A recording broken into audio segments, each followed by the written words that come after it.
significantly is our big deficit in the oil and gas trade balance. So we need to reduce the deficit in oil and gas trade balance in order to improve the current account deficit. Of course, you might limit the consumption, but given the demand is growing very fast, our economy is still growing, then it's hard to limit the demand or limit the consumption. Increasing the oil production is almost impossible. Our oil production is declining. The only hope is increasing the gas production, but it will take some time, long time just to invest. So the quick win for reducing the current account deficit from energy point of view is by energy conversion, energy shifting, and quite fortunately, this shifting is from non-renewable fossil fuel base into renewable non-fossil fuel base. So this is actually ideal picture. Somehow, we know actually about this ideal picture, I believe from long time ago. But somehow we haven't moved a little bit, for this ideal picture. So I guess with the support, of course, with governor like Pak Ahok, I believe this ideal picture will be in our hand in very short period of time, as early as next year. Okay. Another possibility, Pak Ahok, again, this is about the urban, is how to convert the 3 kilograms LPG into an urban gas network. I believe we have to copy, I think, in the US cities, I think whenever you use the, stove, you will rely on electricity. You don't need to bring the 12 kilograms LPG and then put the tap and then starting your stove. Use the electricity or use the gas. And I believe natural gas will be available. We can just reduce the export a little bit and we can redistribute the gas for the urban gas network. Unfortunately, the system is not there yet. So I think there need to be, quite massive investment in infrastructure for gas distribution. Last but not least, I just would like to touch a little bit about the electricity, the other part of energy which is very important for Indonesia. Of course, talking about the price of electricity is one thing, but another thing I believe we also need to focus on the renewable side of the electricity. There are three potential renewable source of energy for our electricity. First, of course, geothermal. But I think we have to admit, investment in geothermal is quite expensive. Getting the license from forestry sometimes difficult. And then the risk of exploration in geothermal is also high. I got some comment from the investors, the success rate may be 20 to 30% when they do the exploration. So things related to exploration, I think, needs to be improved. But still, the potential of geothermal is there. Secondly, is hydro. I think hydro is very important. We don't have to talk about the big dam or waduk. Yeah, we can use as many as possible. The mini hydro is available everywhere in Indonesia, and we use the river run actually. And so far we haven't touched too much with this source of energy. And another one would be biomass. I think it's very very local, but it's quite friendly for the local as well as for the environment. So with the combination of this renewable energy, and one more thing, I think now PLN is trying to substitute their diesel fuel or MFO into PPO, pure palm oil.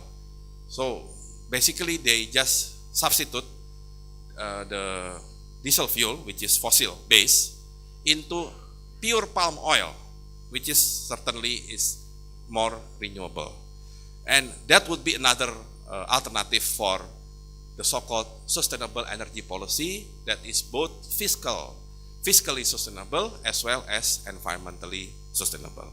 I believe if we can work on these two issues, electricity and fuel, we can get not only a better budget picture, yeah, for fiscal point of view, a better current account deficit, but more importantly, I believe, a better report about Indonesia's effort in reducing the emissions and to make Indonesia more sustainable in everything.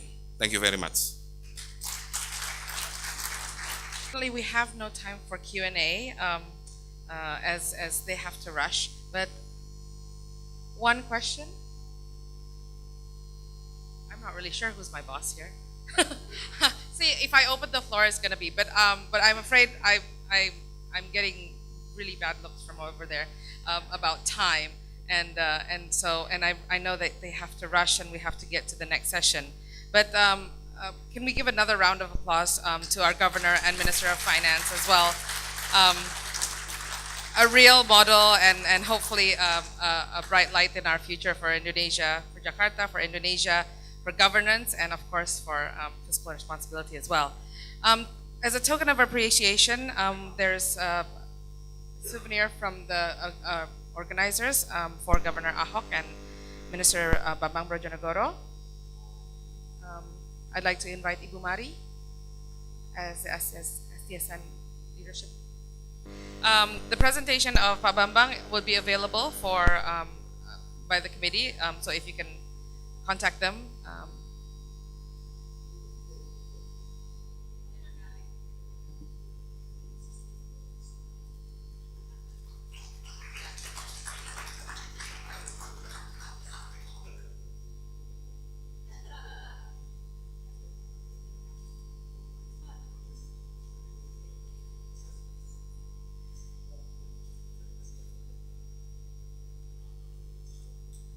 Okay, I think the media at the corner. So, ladies and gentlemen, once again, Governor Ahok and Minister Bambang Brojonegoro.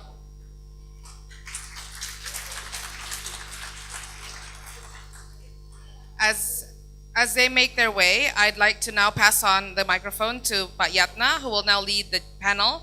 What are the existing initiatives and future funding for sustainable energy initiatives or schemes for Indonesia? I'd like to invite all the speakers now up to the stage to join Ibu Felia and Richard, that's already there, Pak Budi Kunchoro, and yep, they're all there now. Okay, Pak Yatna, thank you very much. Thank you.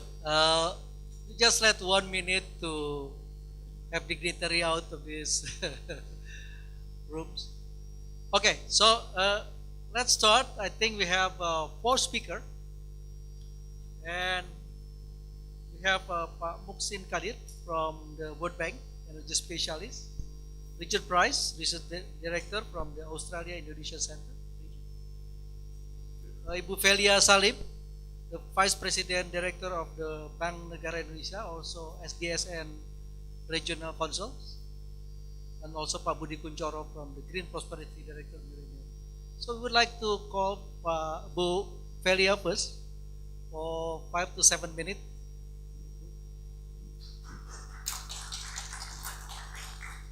Thank you, Pak Yatna. Sorry, I'm also in a bit of a rush. I'm on the same flight as Pak Bambang. So,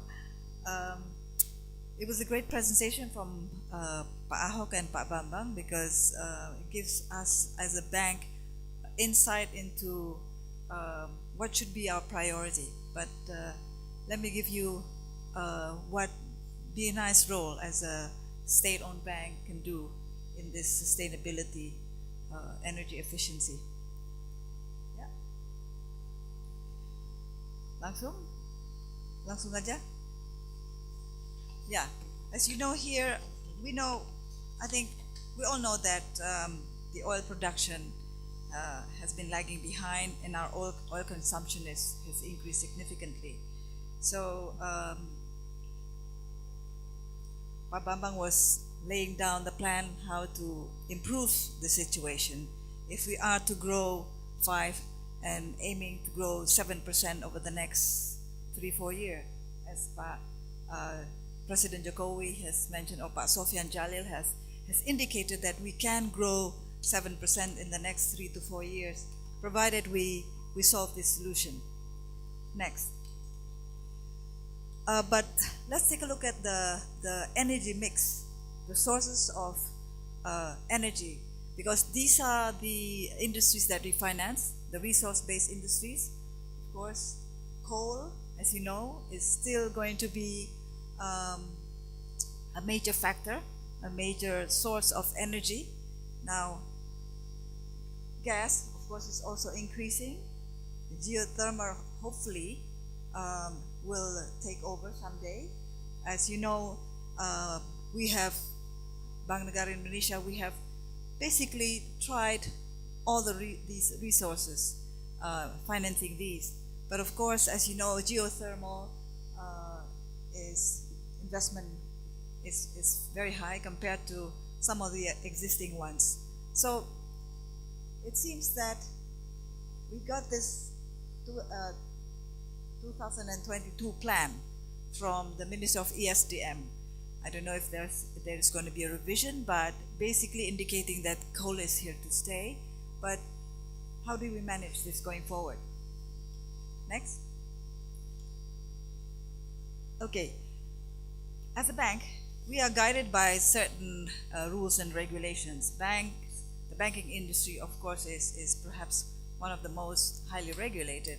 So we are looking to OJK, the Financial Supervisory Board, also under serious discussion with today's cabinet in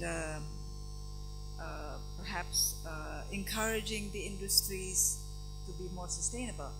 But as of today, we're still guided by, Bank Negara Indonesia are still guided by some of the policy recommendations that has come out from SBY's government.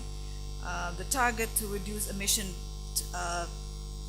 by 26%, and if we do more by 2020, that could be an additional 15%. That's in forestry and peatland, waste, agriculture, various industries, energy and transportation. You know, a lot of the plan has been laid out, and I agree with Pak Ahok. There has been studies over studies over studies over policy recommendation. There's no lack of good intention across the board. Also from industry associations, a lot of the industry associations now are very much engaged, or would have a sustainability unit within their organizations. So we have been talking a lot about initiatives, potentials, but hopefully kita sekarang ini kerja. But what to do? I wish that Pak Bambang Brojonegoro, maybe on the flight I will tell him, perhaps he should do some, incentivized through taxation policies. Yeah. So, what are the measures that we have today? Well, the Ministry of Lingkungan Hidup, they have PROPER. You've heard of PROPER? It's kind of like a criteria setting for companies who do well. They give medals for gold and also flagging red and for the worst offenders. So we're using those criteria, and of course today there's only a handful of companies who came forward and adopted the proper criteria. But we have to start with the willing partners. And also within the bank, we have our loan officers and credit analysts. We equip them today with our environmental and social risk assessment policy. Actually, the officers now are guided by these measures to look at the sustainability aspects. And of course, we do internal company rating that is considered harmful to the environment. We could be downgrading these into non-eligible rating classification, because obviously these companies are not going to be sustainable, and the higher risk makes us wonder whether we should phase out our relationship with these customers. This is as far as we can go so far. Yeah, at least we have some measures to look at some early warning systems. Now, let's look at industry by industry. We have collected all the rules and regulation in the various industries: energy, oil and gas, coal, palm oil, forestry, and also transportation.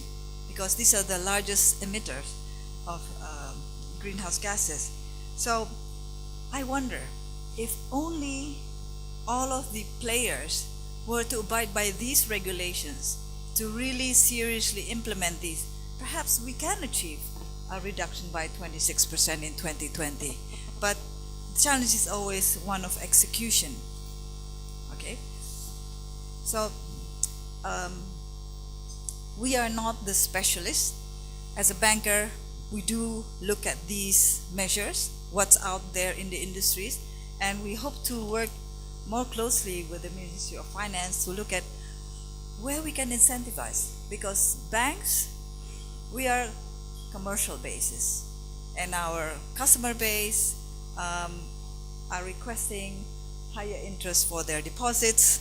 So there's a very little room for us to give incentives unless for the moment the government supports us also with, I'm not talking about guarantees, but incentivizing through taxation policies. Let me give you a list next. Let me give you a list of the things that we have financed. Micro hydro projects, and we are happy to do more of these. We have large PLTA in Poso hydro. We had experience in financing several geothermal and biomass, but we have yet to reach a critical mass. Okay, so these are the industry bases in the business banking business stream, but we also do for the individual consumer-based relationships. For example, we give out mortgages. We require our developers or the housing projects that we finance that they have to ensure energy efficiency, waste management, yeah, and later on also environmentally green material going forward. That's why I was chatting with Pak Ahok. Maybe the city should enforce the green material, because our cities is getting hotter, it's getting quite unbearable, and we know that the growth of cities, second and third cities, are growing at a rapid scale. The mega city is unstoppable. Urbanization is unstoppable. The movement from rural to the cities, it's unstoppable. So how can we assist in ensuring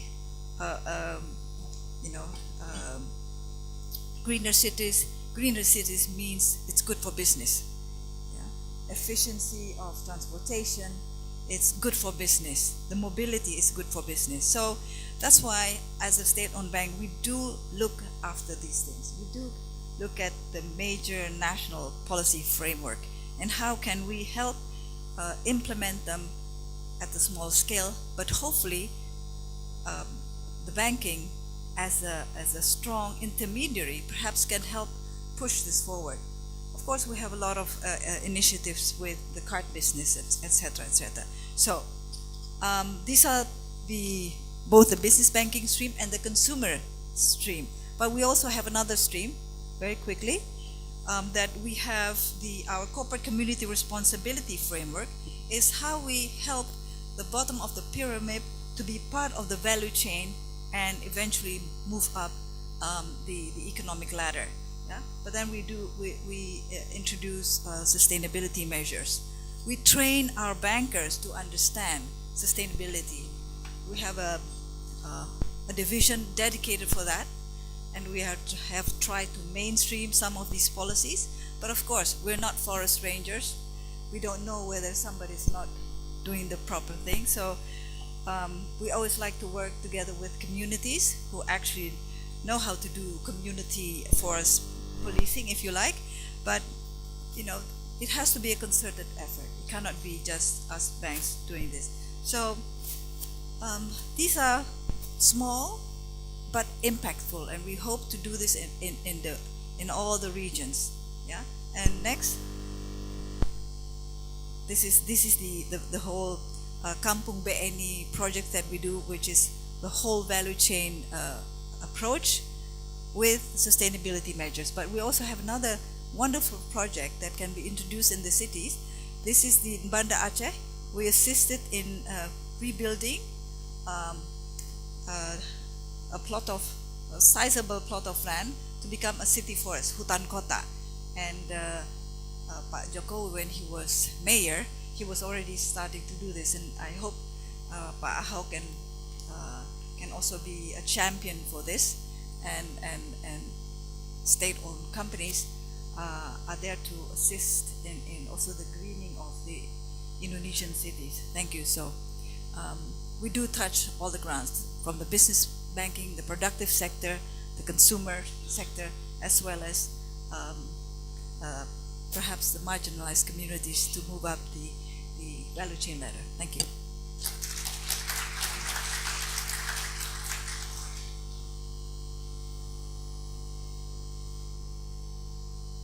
Thank you. Since Velia will have to leave, so maybe if anyone to have comment and question, one or two for Velia, then we can follow others. Anyone to? No? Okay. So then, the next speaker is Mr. Musin Kadir from the World Bank. So we're going to have the World Banks, and then we have to with other. Thanks, Velia. Musin, floor is yours.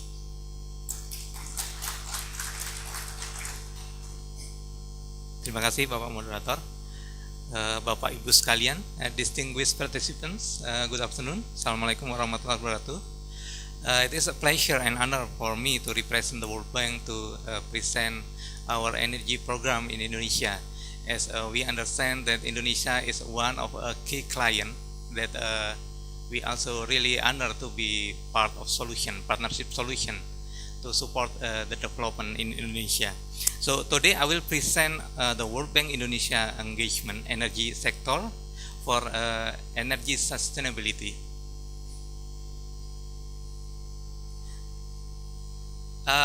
Prior to start my presentation, I would like to refresh all of us about what is the meaning of energy sustainability. In the previous session, Pak Herman and also some other speaker already speaks about this one. But in this term, we take this understanding from the United Nations Commission on Environmental and Development.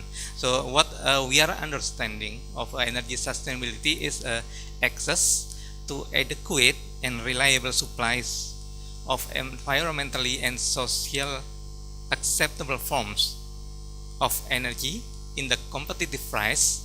This competitive price also underlined by Pak Herman in the previous session, without compromising the need of future generation for the energy and the environmental. So this is kind of like a basis of our energy engagement, that if we want to link to what World Bank in general, our mission is to end extreme poverty and also to improve shared prosperity. And then if we translate into energy program, then two missions that we have is to increase access to modern energy, to combat poverty, and support reliable, adequate, and sustainable electricity service to fuel inclusive energy growth. Though we all understand that energy is not only about electricity generation, in this presentation allow me to focus on the electricity side, which is this is our main sector in Indonesia. So our presentation mainly about two things. First, about the engagement note, and later I will describe about what our activities to support the development of sustainable energy in Indonesia. So first, about the challenges. Currently, we have about main 6 challenges that are facing the electricity development in Indonesia. First, about the huge energy infrastructure investment needed to sustain growth. As maybe some of you know that recently government will relaunch about the plan to develop 35,000 megawatt in 5 years, next 5 years, which is in basic calculation, it will need about 13 billion US dollar per year. This is really a very huge money.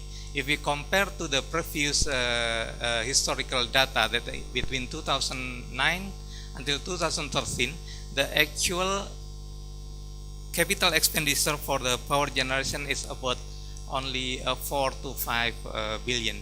So if we want to make a 13 billion, then it's come like a double. From the history index also we see that in the last 5 years, it's only about 1/3 of the participation of the IPP or of private sector in the development of energy sector in electricity. In this event, in this case, that the burden still on the SOE. It is PLN, which is the only SOE on the electricity, and make about 2/3 of the development of the electricity. One thing that we think that why the private investor is not really keen to jump into the electricity development is about the business process or licensing, which is still very not streamlined. And also we heard that many projects were stalled because of the land acquisition problem. So this is really a big challenge to the electricity development. The third challenge is about the unfinished access agenda. Pak Made from PLN this morning already explained about the electrification ratio, which is currently is about 80%. In the last 5 years, the government has already reached quite substantial, which is from 63% to 80%, and the remaining will be still a lot of things to do to make it happen. And also one thing about that 1 million of households, especially in the rural area, they are still using like wood or biomass for cooking solution, which is we know that this will impact adversely on the health. So